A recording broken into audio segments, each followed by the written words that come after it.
itti fufeera. Dargaggoonni Keeniyaa karoora mootummaan gammachuu dhaban daandiitti ba'uun poolisiin walitti bu'aniiru. Bakka itti hokkaratti jijjiirames ni jira.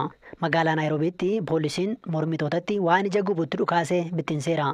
Wiirtuu magaalaa seenuuf kan jedhanis dhorkaa ture. Qindeessitoota butuunis himatamaa jira. Humnoonni nageenyaa baay'inaan yoo bobba'an manneen daldalaas gara caalu cufaa oolaniiru. Guyyaa dheengaddaa namoonni 20 ol ajjeefamanii gar-tokkoon paarlaamaa ibiddi erga qabatee fi saamame boodas mormiin hin dhaabbanne. Mombaasaatti dargaggoonni mormiif ba'an pirezidantiin akka aangoorraa ka'an yoo gaafatan bakka dhaloota pirezidaantii Ruutoo Eldoreetitti immoo haalli har'a jiru tasgabbaa'eera. Wixineen seeraa kun garuu maaliif akkana mormii mudate? Addee Faaxumaa Abdul Qaadir ogeettii seeraati.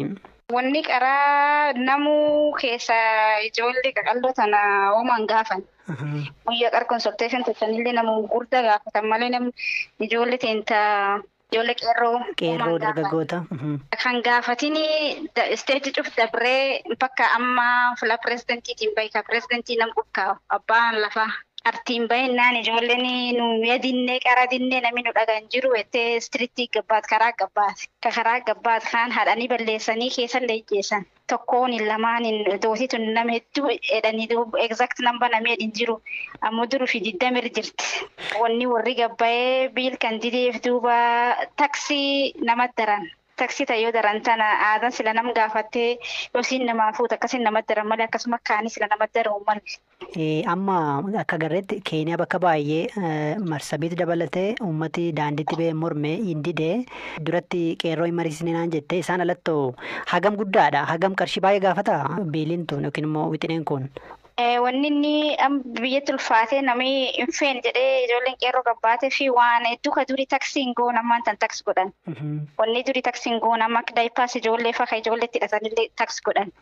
Sanitari paadis namni uwwatu mi'ullee taks godhan. Waan kan tokkollee nam keessaan gaafanne akkasumatti itti guurratan keen naqatanii pireezidentiin sababtiin inni kennee akka biilii kun dabruu tolchaa jedhee members of parliament kachama isaa yaamee akkasiin irreen dabarsan malee silaa hin dabrachaa namtuuf nafaas kennanii fi akka horri fedhe sila gaafatan.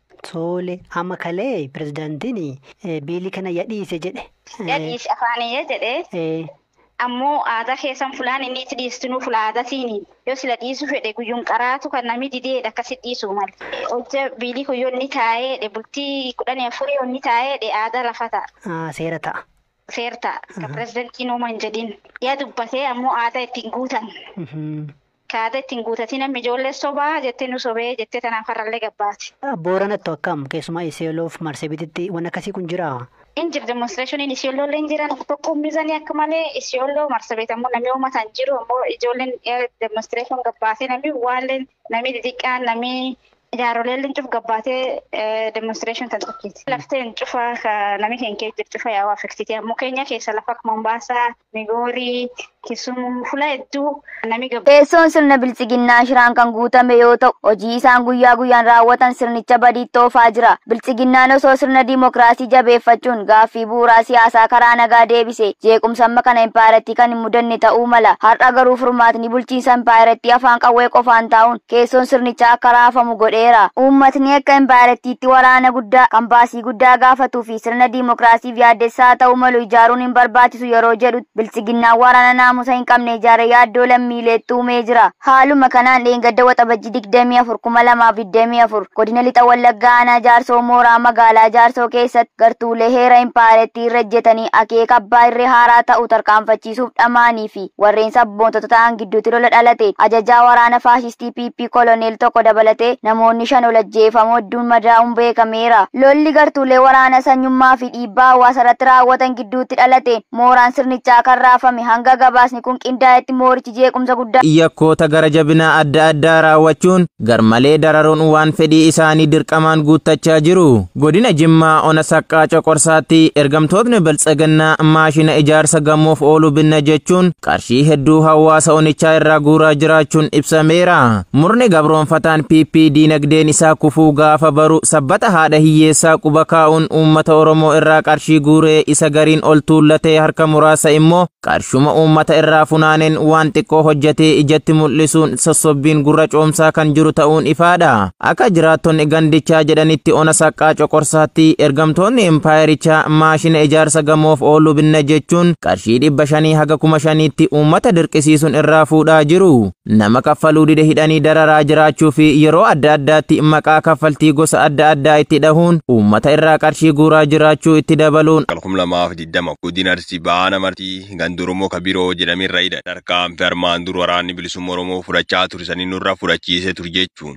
isaan isam tarkaanfiin du'arra dabruu qabaan namni maqaan isaa Mohaammed Hussein Turturoo jedhama. Kan yeroo dheeraaf murtii keessa hojjechaa ture. Raga sobaa warra manidhaa jiran irratti qopheessuuf hojjechaa jira. Namni caasa bulchiisaaf haabiniyaanicha waliin ta'uun namoota manidhaa keessatti yakki isaanii malee dararamaa jiran roorrisaa jira. Akka maddeen jiranitti namoota ammas manidhaa guuruuf barbaadaa jiran hangas jedhame kan hin beekam ta'u doorsisni gamnam kanaatiin hawaasa hirka qabuuf jireenyi isaanii yaaddoo ta'ee jiraa jira. Namoota badii isaanii maleedhaan kanas maatiin akka hin dubbisnu gochuuf dhukkubsatanis yaala akka hin argan darararra raawwachaa jiraachuu maddeen kun dabaluun dubbata. Lixu Wallaggaa magaala Gimbiitti waraanni Impaayir Itoophiyaa uummata nagaaf abbootii qabeenyaadhaatti guuraa jiraachuun ifoon. Impaayir Itoophiyaa gaafa waraanni bilisummaa Oromoo du'aa fi madoona dabee harkaan qabu. Inni kaan dheessee gara magaalaatti yakottee na baase jechuun baqatee uummata nagaa siyaasa kam keessa hin jirre hidhuu, saamuu, mana gubuu fi ajjeesuun aarii isaa kan ba'atu yommuu ta'u, godina lixa Wallaggaa magaalaa Gimbiitti waraanni lola dheessee holola buufu uummata nagaa hidhaatti guuruu ammeessee jiraachuun himameera. Waraanni sansakkaa waraanaa hin qabne kun gaafa waxabajji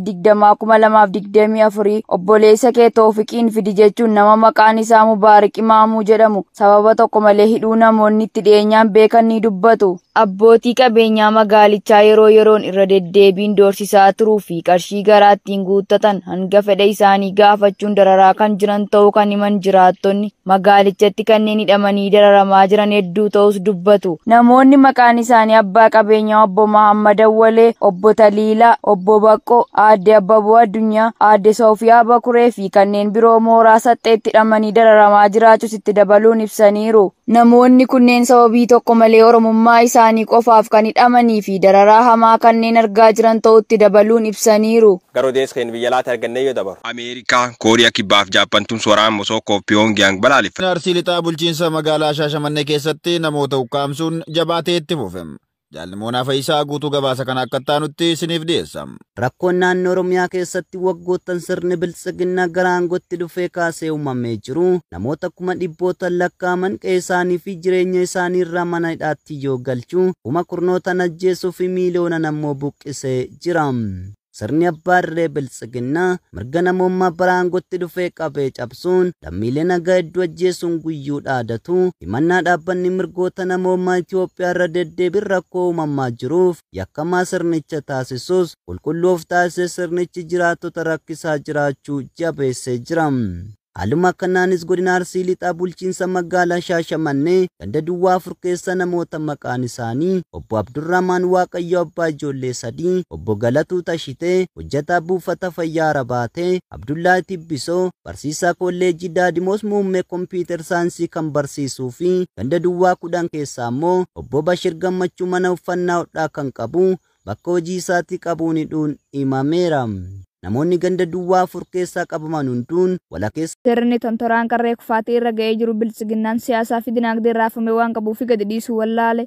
Maqaa walqofii gibira funaanuu jedhuun bobbaanee uummata qaaleensu jireenyaan of jireessuun itti ulfaatee jiru. Dirqamaan afaan qawwee fayyadamuun namoota irraa mallaqa funaanuuf rakkisaa jiru. Haaluma kanaan golee Oromiyaa mara keessatti ajjeechaa, hidhaa, saamicha, qeerraa buqqisuu fi dhiitamiinsi mirga namoomaa jabaatee itti fufee jiraachuun lixa Wallaggaa aanaa Lataa Sibuu Gandaamuu Maalaltuu keessa kan jiraatu nama maqaan isaa Umar yookaan Daayyoo Baqqalaa jedhamuun beekamu guyyaa kaleessaa jechuun caamsaa 31/2024 ganama sa'a 4:00 irratti bakka hojii isaa mana baabura midhaaniitti qacaramee hojjetutti waraanni sirna piipirasaasitti dhukaasuun miilarra rukutanii bira darbanii jiraachuu jiraattonni ibsan. Namni kun yeroo ammaa mada ulfaataa irra ga'een du'aa fi jireenya gidduu kan jiru yoo ta'u hospitaala Baabboo Gambeelii geeffamuun yaalamaa akka jirus ibsan. Empaayiratti keessatti namni balleesseef osoo hin taane jaalala teessumaan goisaaf biltsiginnaa qabu tiksuuf waadaa uummataaf galan cabsaa kan oolan maqaa adda addaa itti maxxansanii yakkaa kan jiran yoo ta'u namni kunis balleessee osoo hin taane oromummaa isaa qofaan yakkanii bakka hojii isaatti itti dhukaasuun akka madeessan jiraattotni dabaluun dubbataniiru. Godina Horroo Guduruu Wallaggaa aanaa Beedongorootti finxaaleyyii Amaaraa faannoon lola uummata irratti bananii lubbuun namoota 3 darbuun dhaga'ame. Ona Abee Dongorootti fiinxaaleeyyiin Amaaraa faannoon lola uummata irratti bananiin lubbuun namoota 3 darbuun uummannis qe'ee fi qabeenya isaanirraa buqqaan. Onichatti fiinxaaleeyyiin Amaaraa faannoon baroota darbanii kaasee haga har'aatti uummata Oromoo gara jabinaan gochaa ilmaan namootaa irratti ta'ee hin beekne raawwataa kan turanii fi jiran guyyaa dheengaddaa caamsaa 30/2024 Ona Abee Dongoroo ganda ce'iitti qonnaan bultoota 3 kanneen maqaan isaanii Shibbiruu Tolosaa, Tashoomaa Jaaluu fi Gizaa'u Galdaasaa jedhaman ajjeesuu jiraattonni himan. Hanga odeessi kun qindaa'etti gandoonni onichaa 4 kanneen akka ce'ii, Daabis Wallaggee fi Botoroo Booraa jedhaman fiinxaaleeyyii kanaan buqqa'uun himameera. Dabalataanis fiinxaaleeyyiin kun uummata irratti lola bananiin mana barumsa sadarkaa 1ffaa ce'ii, mana barumsa sadarkaa 2ffaa Botoroo Booraa fi kanneen ganda 4 keessatti argaman irraa mana gubaa uummata saamaa jiraachuu fi qaamni uummataaf birmate akka hin jirre jiraattu